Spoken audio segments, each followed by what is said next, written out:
This channel does not promote any violent, harmful, or illegal activities. All content provided by this channel is meant for an educational purpose only.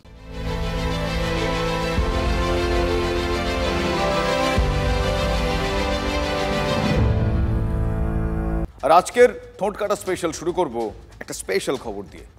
এই মাসের শেষ দিকে মুখ্যমন্ত্রী বিদেশ সফরে যাচ্ছেন, অক্সফোর্ড ইউনিভার্সিটিতে বক্তব্য রাখবেন তিনি, সেটা তো আপনারা জেনেই গিয়েছেন সেই খবর।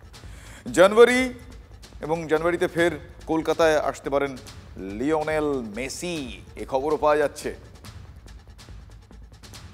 এবং তার আগেই মেসির সই করা জার্সি আসছে মুখ্যমন্ত্রীর জন্য, তাতে বিশ্বকাপ জয়ী ফুটবল কিংবদন্তি লিখে দিয়েছেন, তে আমো মাদাম দিদি, মানে ম্যাডাম দিদিকে ভালোবাসি। জার্সি দেখলেই বোঝা যায় কে কোন দলের।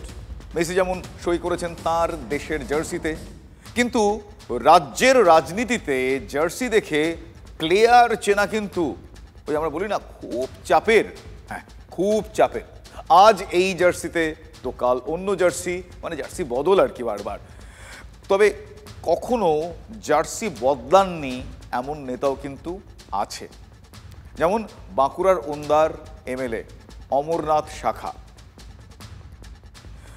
বরাবর বিজেপির জার্সিতে খেলা শাখা মশাই তৃণমূলের জার্সি পরা নেতাদের ভাষায় একটু কথা বলে ফেললেন। কি বললেন তিনি বলে ফেললেন যে আধ ঘন্টা সময় দিলে তিনি বুঝে নেবেন। কি বুঝে নেবার কথা তিনি বললেন? যাদবপুর ইউনিভার্সিটি নাকি তিনি বুঝে নেবেন। বুঝলেন তো? মদন মিত্র সেই জার্সির কথাই বলেছেন। যাদবপুর বিশ্ববিদ্যালয়ে গেরুয়া জার্সির কার্যত নো এন্ট্রি। শুভেন্দু সুকান্তদের চোখের বালি রাজ্যের 1 নম্বর বিশ্ববিদ্যালয়, এবং এই বিশ্ববিদ্যালয়ে সুকান্ত মজুমদার এবং শুভেন্দু অধিকারীর কিন্তু এক সুর শোনা গিয়েছে। কি সেই সুর? তারা বলছেন যে এখানে একটা সেটিং তত্ত্ব। এক্ষেত্রে তারা কাদের মধ্যে সেটিং? এক্ষেত্রে তারা সিপিএম এবং তৃণমূলের মধ্যে সেটিং তত্ত্ব দেখছেন। শুভেন্দু অধিকারী কি বলছেন? তিনি বলছেন যে হিন্দু ভোট, সেই ভোটটা একজোট করার জন্য বা কাটার জন্য এক্ষেত্রে সিপিএমকে নাকি একটু প্রায়োরিটাইজ করছে তৃণমূল কংগ্রেস। আসুন কয়েকটা বক্তব্য শোনাই, তাহলে আরো খোলসা হবে ব্যাপারটা। মধ্যে আমরা যাদবপুরকে ঠান্ডা করে দেবো। আমরা ভারতীয় জনতা পার্টি করি, আমরা কারো মুখাপেক্ষি করি না। কিছু জিনিস, কিছু বিষয় একটু বিস্ময়কর ঠেকে, সেই জায়গাগুলো দিনের পর দিন আমাদের অভ্যাস হয়ে যাচ্ছে। যাদবপুর নিয়ে রাস্তায় নেমে বিরোধী দলনেতা তিনি কি বলছেন সেগুলো আপনাদের বলছিলাম কিছুক্ষণ আগে। মিছিল করতে হাইকোর্টে ছুটতে হয়েছিল, শেষ পর্যন্ত হাইকোর্টের নির্দেশে প্রিন্স আনওয়ার শাহ রোডের নবীনা সিনেমা হলের কাছ থেকে যাদবপুর থানা পর্যন্ত মিছিল হলো বিরোধী দলনেতার নেতৃত্বে। তাতে ওই কিছুক্ষণ আগে আপনাদের যেরকম বলছিলাম, সেকু মাকুদের বিরুদ্ধে স্লোগানের সঙ্গে ছিল শিক্ষামন্ত্রীর বিরুদ্ধে পোস্টার।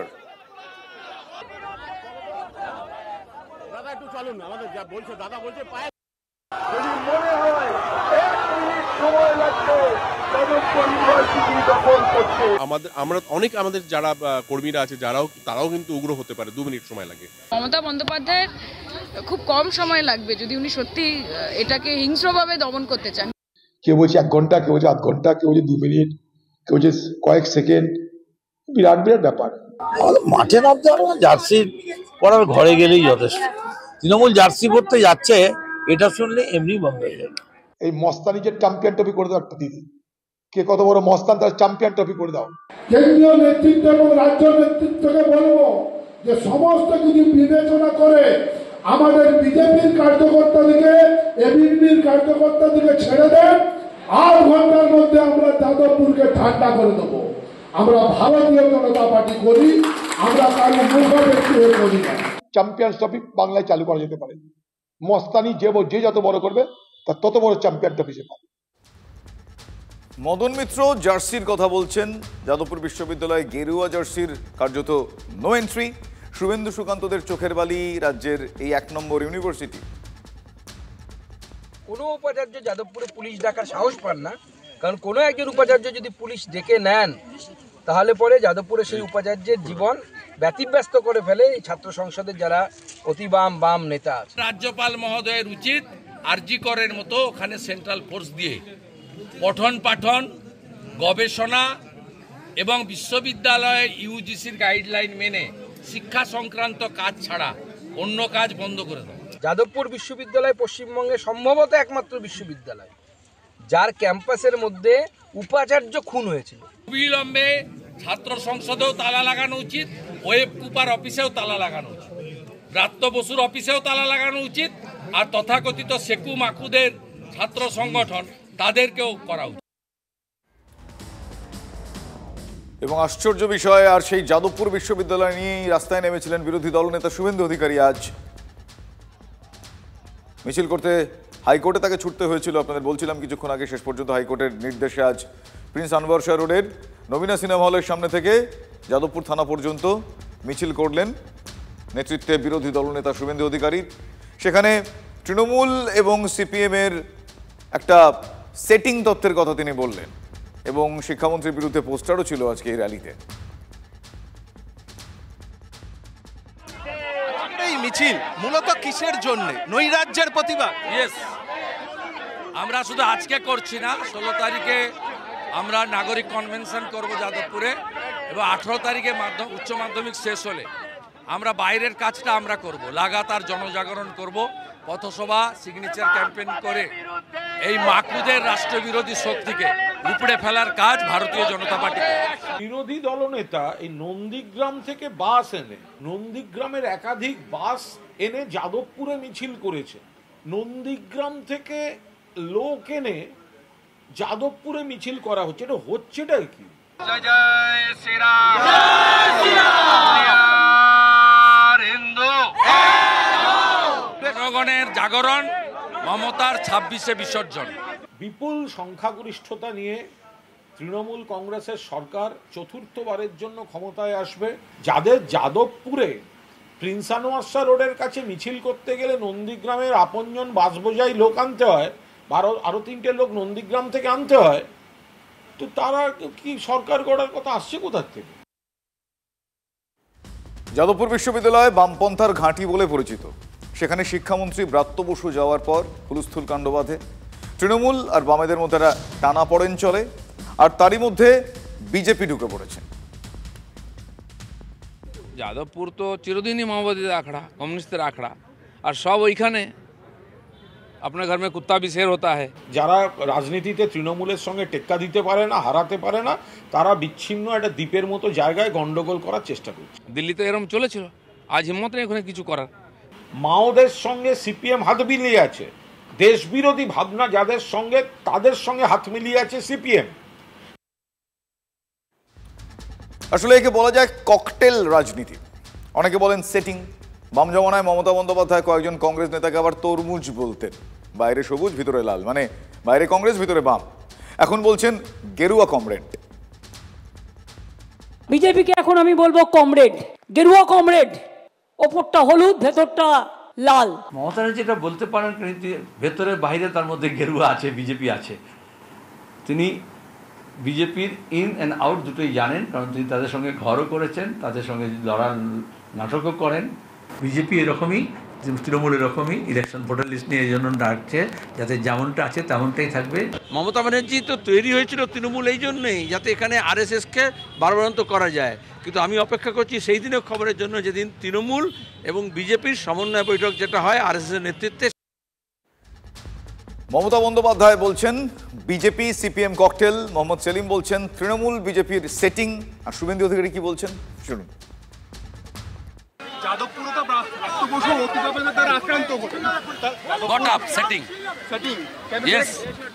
কেন সবাই জানে?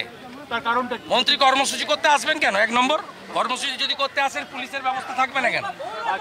ফুল সেটিং। আমরা রাজ্য কেন্দ্রীয় নেতাদের সাথে বলবো আধ ঘন্টার মধ্যে যাদবপুর ঠান্ডা হয়ে যাবে, কারণ এটা তৃণমূল আর সিপিএম এর একটা কোলাকুলি চলছে।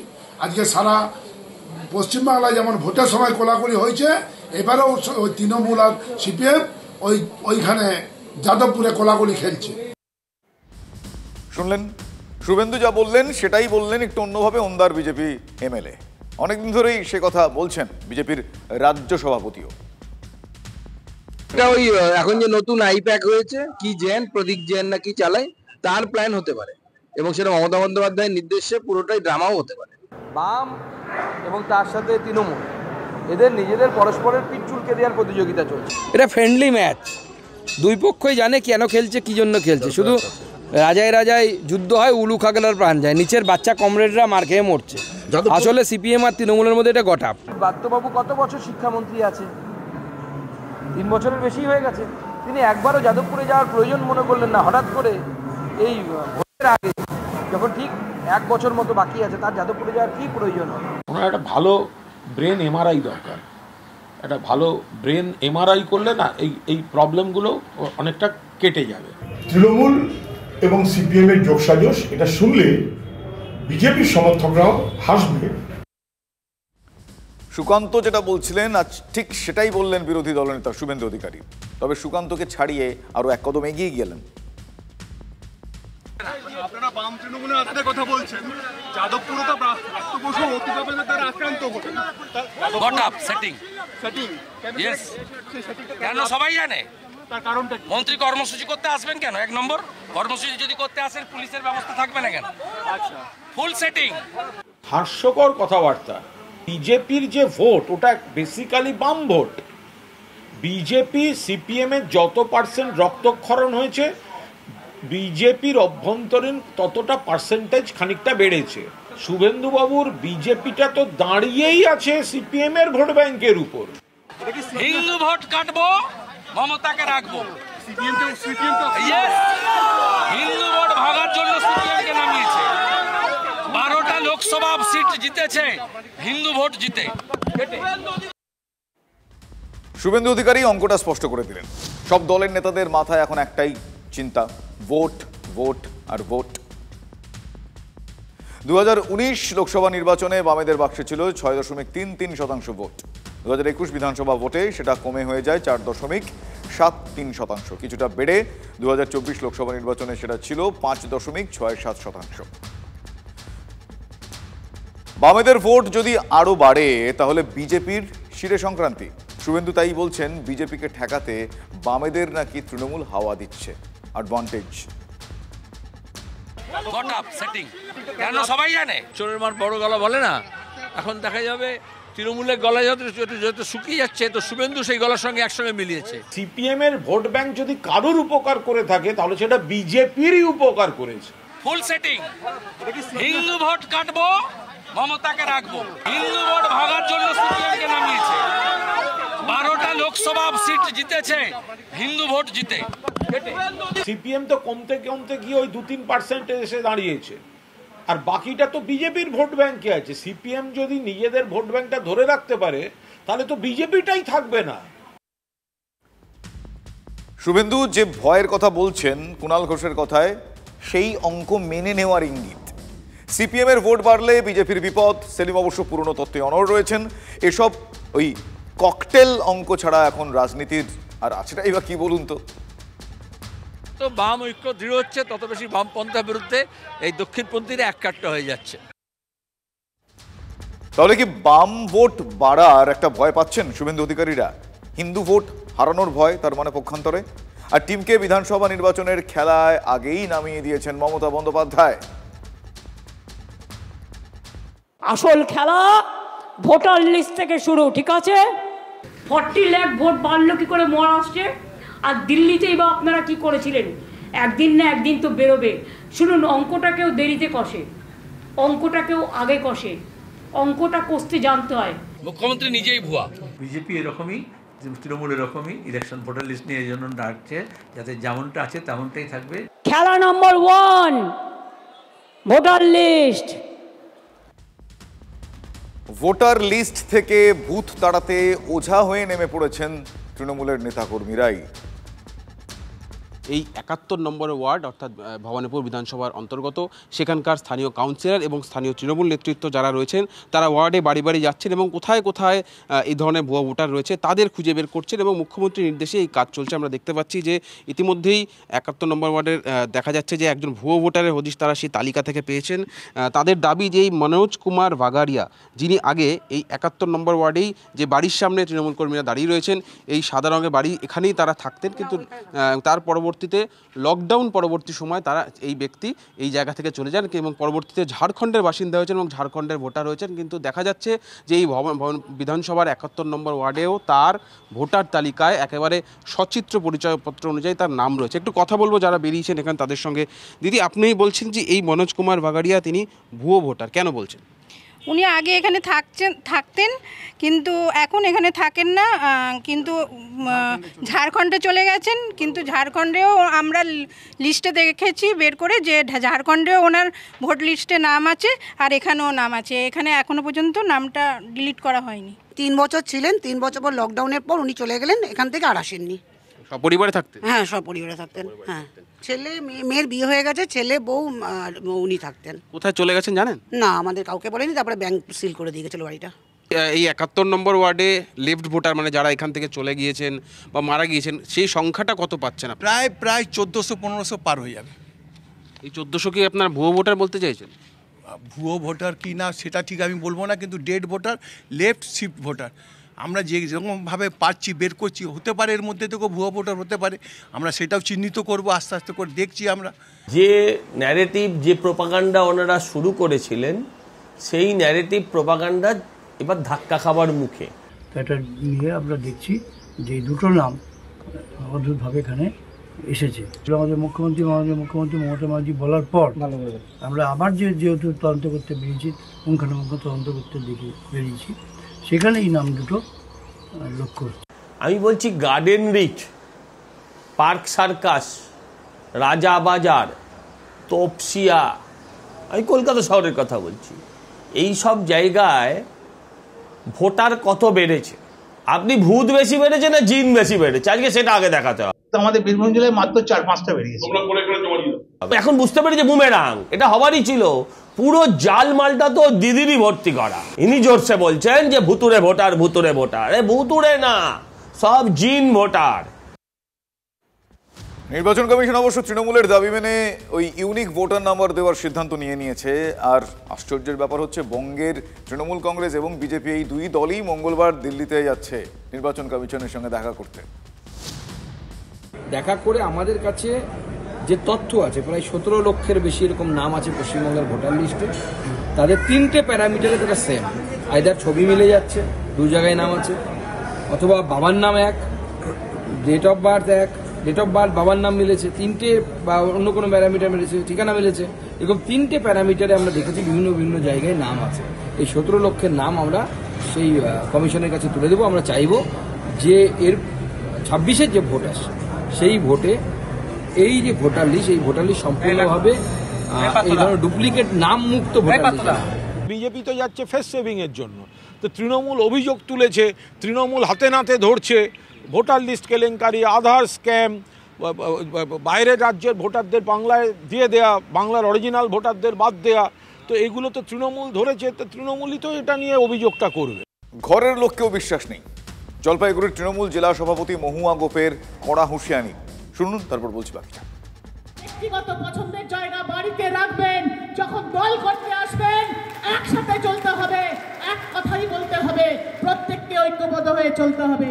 এই আশা আপনাদের কাছে আমি প্রত্যেকবার আবেদন রাখি, আশা রাখি, আজকে নির্দেশ দিচ্ছি। এরপরে যদি কেউ কারো বিরুদ্ধে একটি কথাও বলেন তাহলে কিন্তু দল ব্যবস্থা নিতে বাধ্য থাকবে। আশা করি বুঝেছেন, বুঝতে পারছেন। আশা করি বিশ্বাস থাকে কি করে বলুন তো। রাজীব বন্দ্যোপাধ্যায় তৃণমূলে মন্ত্রী পর্যন্ত তিনি হয়েছিলেন। সেই রাজীব 21-এর ভোট যুদ্ধের আগে দল ছেড়ে শুভেন্দু অধিকারীর হাত ধরেছিলেন। মোহভঙ্গ হতেও খুব বেশি সময় লাগেনি। ভোট মিটতেই ব্যাক টু দ্য প্যাভিলিয়ন, পদ্ম ফের জোড়া ফুলেই তিনি হাত ধরেন। কিন্তু কল্যাণ রাগে কোণঠাসাই থেকে যান। রাজীবকে গদ্দার বলেছিলেন কল্যাণ।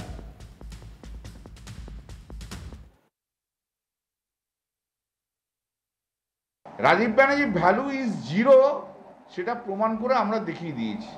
এরপর ওকে নিলে কি উপকারিতা হবে না উপকারিতা হবে কুণাল যদি ডিসাইড করবে, বা ওপরের লেভেলের যখন যারা ডিসাইড করবে।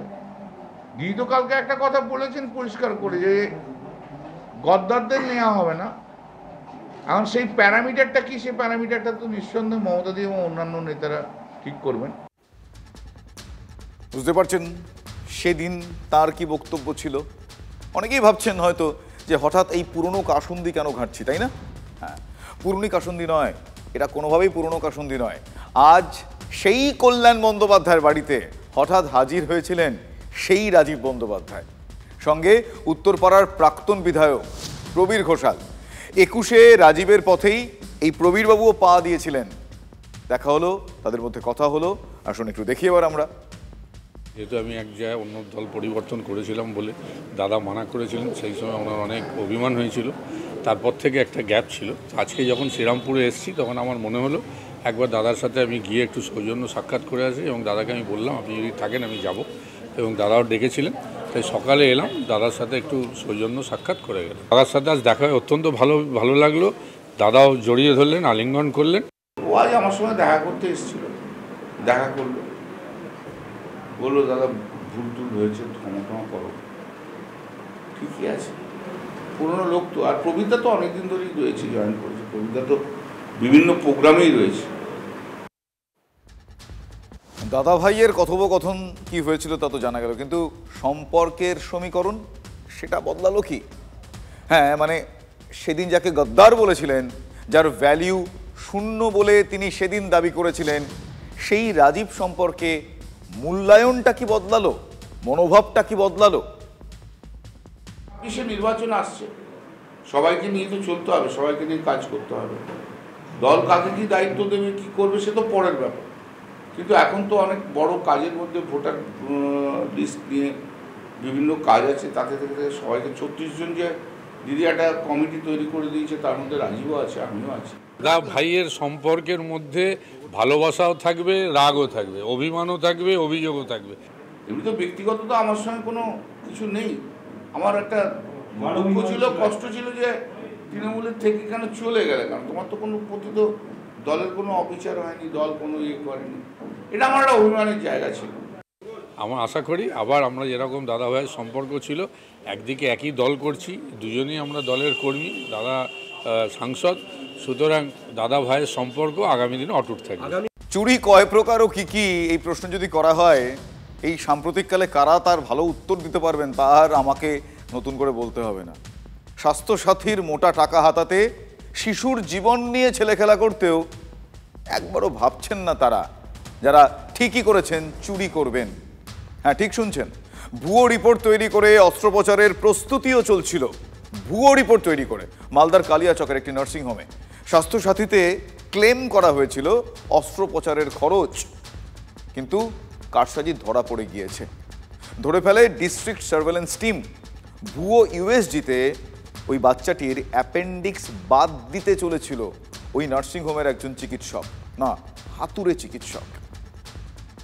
মেয়েকে ছিল অ্যাপেন্ডিক্স হয়েছিল, অ্যাপেন্ডিক্সের জন্য অপারেশন করতে হবে তাড়াতাড়ি, এমার্জেন্সি বলে আমরা ভর্তি হয়েছিলাম। অপারেশন করার পরে স্যার বলছে যে অ্যাপেন্ডিক্স নাই, তো ও অপারেশন মিথ্যা কথা বললো, ও কোনো মানে কিডনিও বের করতে পারে, কোনো মানে অসুবিধা করতে পারে, অপারেশন মানে একটা কিডনি বের করতে পারে বা কিছু করতেই পারে, বাচ্চা আছে তো সেটা তো আর ভিতরে দেখতে গেলাম না আমরা, এটার জন্যই আমরা ওটি থেকে নিয়েছিলাম আমার মেয়েকে। না, অপারেশন করতে দেয় না, স্যাররা যে আমাদেরকে জান রক্ষা করেছে। যে রেডিওলজিস্ট এটা করেছে তাদের এগেইনস্ট অ্যাকশন হওয়া উচিত। সাথে সাথে যে ডক্টর অ্যাপেন্ডিক্সের অপারেশন করতে যাচ্ছে অ্যাপেন্ডিক্স না থাকা সত্ত্বেও, তো সেই ডক্টর প্লাস সেই নার্সিংহোম, এদের এগেইনস্ট কিন্তু স্ট্রিক্ট অ্যাকশন আমরা ভাবছি। এর সাথে সাথে আমরা মানে বেসিক্যালি যে মেসেজটা দিতে চাইছি সেটা হচ্ছে যে স্বাস্থ্যসাথী হোক বা আমাদের গভর্নমেন্টের যে কোনো প্রোগ্রাম বা আমাদের জনসাধারণ মানুষের কাছ থেকে যদি এরকম কোনো অন্যায়মূলকভাবে যদি কোনো ট্রিটমেন্ট করা হবে, তো সেটাকে আমরা একেবারে কাড়া হাতে দেখবো, আর তাদের এগেইনস্ট আমরা স্ট্রিক্টেস্ট পসিবল অ্যাকশন আমরা কিন্তু নেব। কিন্তু আমরা কোনো টাকা পয়সা নিইনি, সে টাকা পয়সাটা এজেন্টের মাধ্যমে আমরা সেটা ফেরত দিয়ে দিয়েছি, যেটা বলেছিল পেশেন্ট পার্টি।